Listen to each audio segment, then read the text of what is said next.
influencers. One of my favorite subjects is mentors, influencers, champions. And as someone told me recently, there's also influences, not just influencers that happen, which I thought was brilliant. One of my first influencers, really quick, was my grandfather. I spoke about smiling at the last chat we had. He used to take me for walks in the park. He's from him and my mom and everyone were from Kiev. He had an accent. And one day I asked him, I called him Zeta. I said, Zeta, how do you know all these people you talk to? And he said, I didn't. One day I smiled at one, and then he smiled back at me, and then he started talking to me. And then another guy came up and he smiled at us. And then we smiled at another person, and so on and so forth. They were influencing each other with what they were doing. And I got it. Kind of like you said, when you were younger, you got it, but then I really got it later. How that impacted how to be, basically. And so can you share with us 2 or 3 people that have been influential, maybe in a minute or a lifetime for you? I might share a few more. So I'll start with a few family members, and then I'll go into folks in the arts and sciences. This isn't a 2-hour show, by the way, but just kidding. We have 2 hours? Okay, good. Thank you. I'll be fast. So I had an uncle. He's passed, but I had an uncle. And once, anyway, I was doing yard work. I was probably 11 years old. He came home from work, and he asked me to come in. He goes, why are you working so hard in our yard? Now, I was visiting them. So I was visiting my aunt and uncle, and they lived in Vallejo, in the kind of San Francisco areas. And there was a lot to rake. So I was working. I was pretty sweaty. I came in. I said, I'm working just to earn my keep. I don't know why I said that.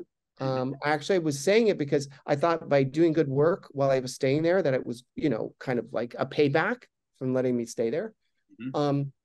And he says, can you sit down? He says, I never want you to say that again. You never earn your keep here. You will be loved regardless. And he goes, no, you sit back down. I want you to understand. He was super clear with me. It was the only time he was angry. I ever saw him angry. I would say another influencer was my dad. I have many in my family, but our parents are big. And he, as my aunt describes him, my father's passed too, he's the only man she's ever met. And my aunt and my uncle, they sort of built half of San Diego. I mean, they were major developers. I've known a lot of people. She goes, your father's the only man I've ever met that gets everything he wants without ever raising his voice.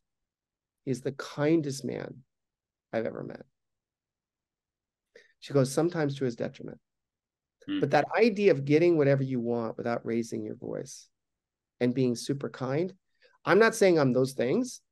I would say it's more aspirational, but he definitely kind of lives in me, kind of over my shoulder.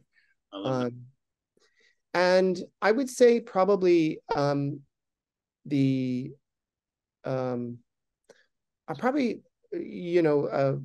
my chairman of my PhD dissertation committee, our chairman of dissertation committees, usually we love and hate them.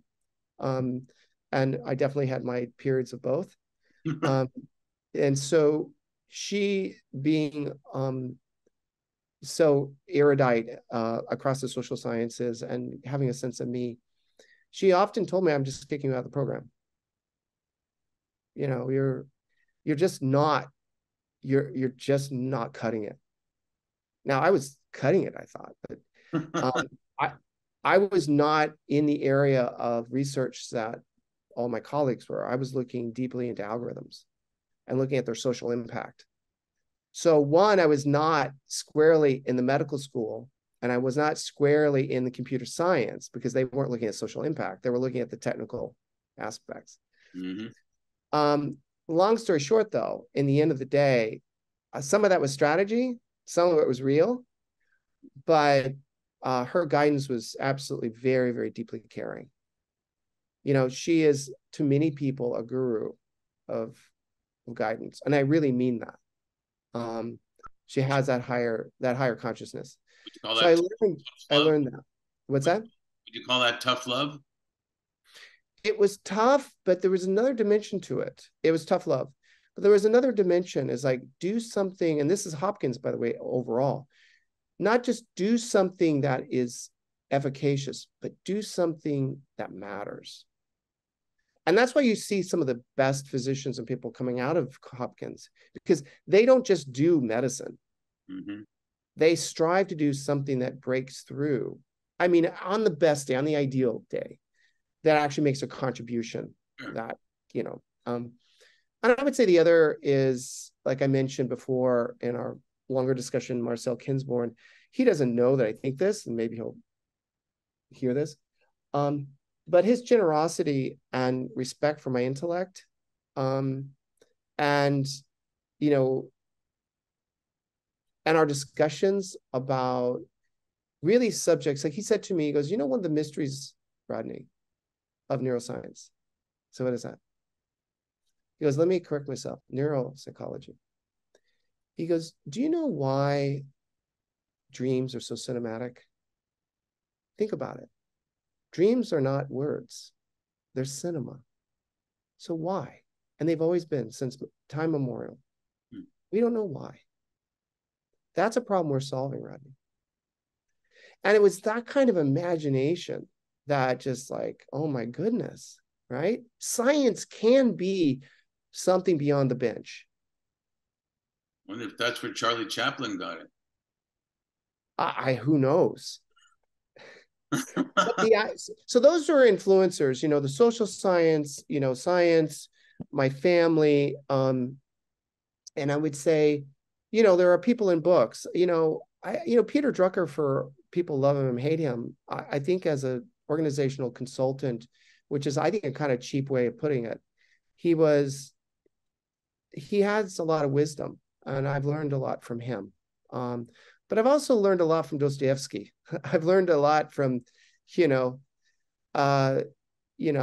anything from Nietzsche to, you know, I read widely, and it's not because I read anything in particular because I think I'm going to sort of follow a course of Nietzsche, but I think one of the impoverished aspect of our lives with social media, like breathing down our backs, is we don't read enough.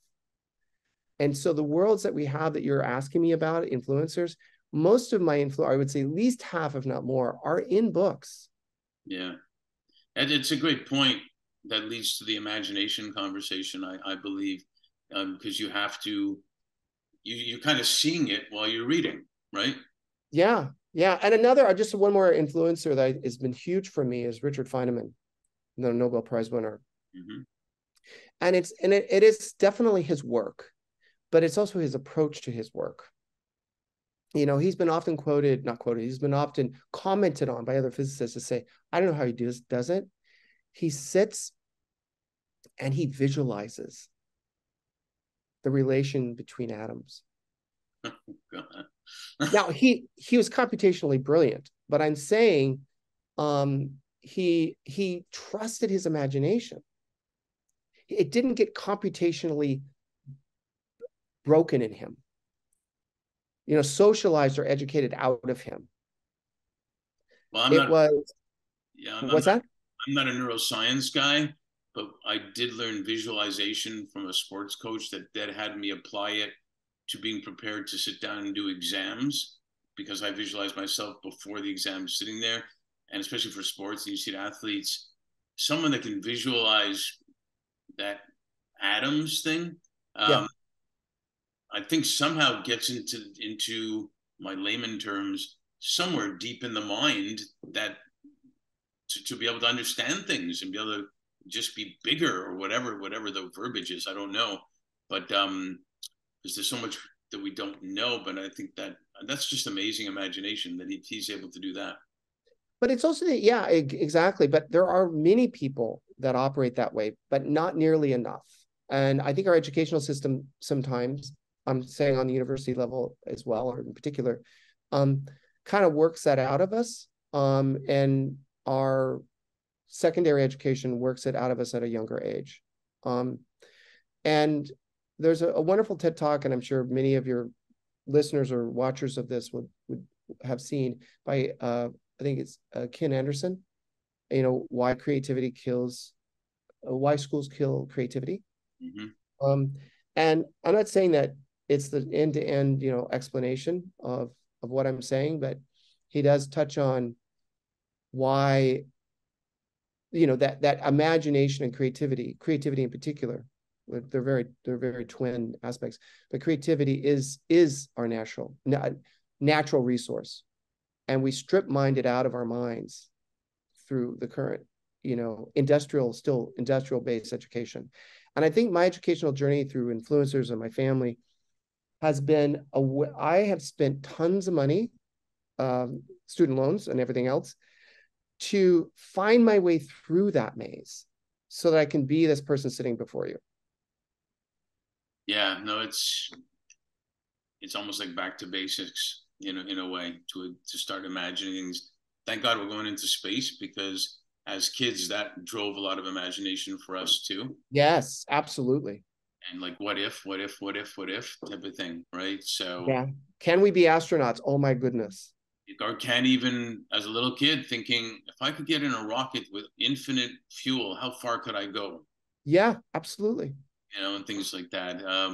This is But it awesome. wasn't about the rocket. It was about you. It was about, where you were going. What, Yeah. what I was going to see. But Yeah. Yeah. Yeah.